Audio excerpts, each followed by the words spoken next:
Vote ఎవరికి వేశామో తెలుసుకునే హక్కు ప్రతి పౌరుడికి ఉందని, ఆరోపణలు వచ్చినప్పుడు నివృత్తి చేయాల్సిన బాధ్యత ఈసీపైనే ఉందని మంత్రి యనమల రామకృష్ణుడు అన్నారు. ఈవీఎంలపై ఎప్పటినుంచో అభ్యంతరాలు ఉన్నాయని, దీనికి సంబంధించి ప్రతిపక్షంలో ఉన్నప్పుడు కూడా పోరాటాలు చేశామన్నారు. కేవలం 2% వీవీప్యాట్లను మాత్రమే లెక్కిస్తామనడం సరికాదన్నారు. భాజపా తప్ప మిగిలిన 22 పార్టీలు ప్రస్తుత విధానాన్ని వ్యతిరేకిస్తుంటే ఈసీ ఎందుకు వెనుకాడుతోందని యనమల ప్రశ్నించారు. ఇటీవల ఎమ్మెల్సీలుగా ఎన్నికైన యనమల రామకృష్ణుడు, దువ్వారపు రామారావు మండలి చైర్మన్ షరీఫ్ సమక్షంలో ప్రమాణం చేశారు. ఈవీఎంల మీద మేము ప్రతిపక్షంలో ఉన్నప్పుడు కూడా చేశాం. అప్పుడు ఈవీఎంలే ఉండే, ఆ వీవీప్యాట్స్ ఉండేవి కావు. మేమంతా బాగా గొడవ చేయబట్టే ఆ వీవీప్యాట్స్ కూడా వచ్చాయి. ఆ వీవీప్యాట్స్ కూడా లెక్క పెడతామనేటువంటి సుప్రీంకోర్టు చెప్పారు. కాకపోతే ఎంత పర్సంటేజ్ అనే దాని మీద ఇష్యూ ఉంది. జస్ట్ 2% పెట్టారు. 2% నాట్ ఎనఫ్ అనేది ఈ రోజున ఆర్గ్యుమెంట్. ఇప్పుడు దానివల్ల మాకు నష్టం జరుగుతుందని కాదు, దేశానికి నష్టం జరగకూడదు.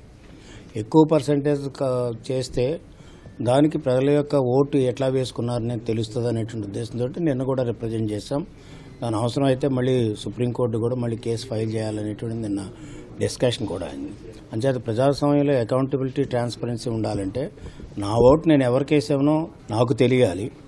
అదేవిధంగా ఆ ఓటు మిస్యూజ్ అవ్వకుండా ఉండవలసినటువంటి అవసరం ఉంది. ఈ రెండు బేస్ చేసుకుంటే ఈనాడు ఉండేట్టు ప్రపంచవ్యాప్తంగా చూస్తే చాలా కంట్రీస్ ఇంట్రడ్యూస్ చేసి వెనక్కి తీసేసుకున్నారు. నిన్న కూడా ఒక బీబీసీలో ఒక ఆర్టికల్ వచ్చింది, ఎంచేతంటే హ్యాక్ చేయడానికి పాసిబిలిటీ ఉందని.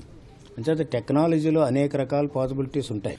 ప్రపంచంలో అందరూ కూడా మాన్యువల్ బ్యాలెట్కి వెళ్ళారు, మాన్యువల్ బ్యాలెట్ మీద చేస్తారు. రీసెంట్గా మనం ఈ ఎలక్షన్, అమెరికన్ ఎలక్షన్లో కూడా మనం చూసాం, ఎవరో ట్రంప్ ఎలక్షన్లో ఇప్పటికీ కూడా గొడవ అవుతుంది, రష్యన్స్ వచ్చి హ్యాక్ చేశారని.